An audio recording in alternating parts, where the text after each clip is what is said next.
Well, I mean, when you're writing a score for a film, you're not writing a score for the concert hall.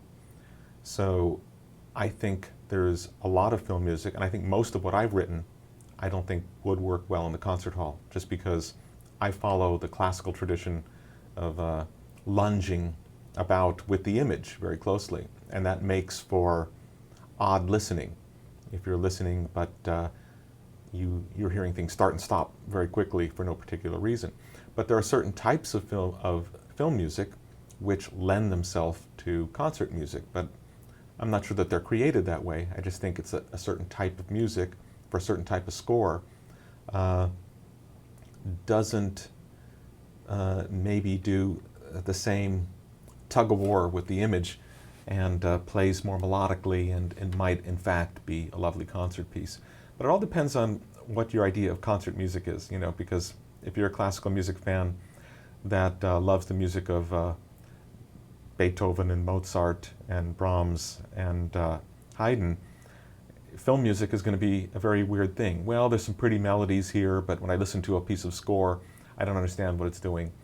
On the other hand, if you are raised on the music of Prokofiev, Stravinsky, Shostakovich, you're not going to find it very strange at all, because I think a lot of film music really took its inspiration from this early 20th century composition, late 19th, early 20th.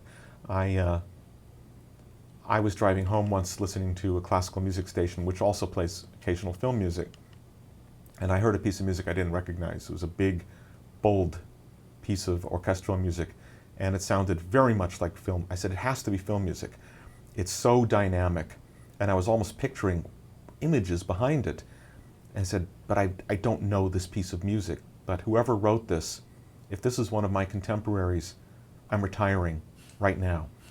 And I sat outside my house waiting for the end of the piece so they'd back announce who it was, and I was already running in my head, well, if it's this, or this composer, I'm not even going to write another score, because this is too good, and I can't ever hope to meet up with this. Maybe if it's one of the old guys, I could live with that.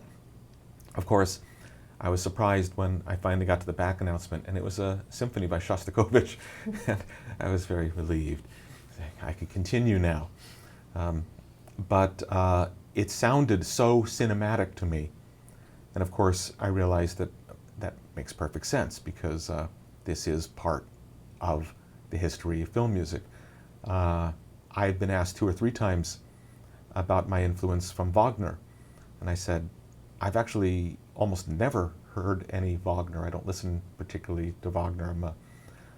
No reason, but I just don't. But Korngold listened to Wagner, and I listened to a lot of Korngold. Steiner listened to Wagner, and I listened to a lot of Steiner. Franz Waxman listened to Wagner, and I've listened to a lot of Franz Waxman. And so I have a lot of classical influence filtered through film composers. So I said, I probably do have a lot of Wagner influence. It's just second generation Wagner through Korngold and Steiner and Waxman and Herrmann.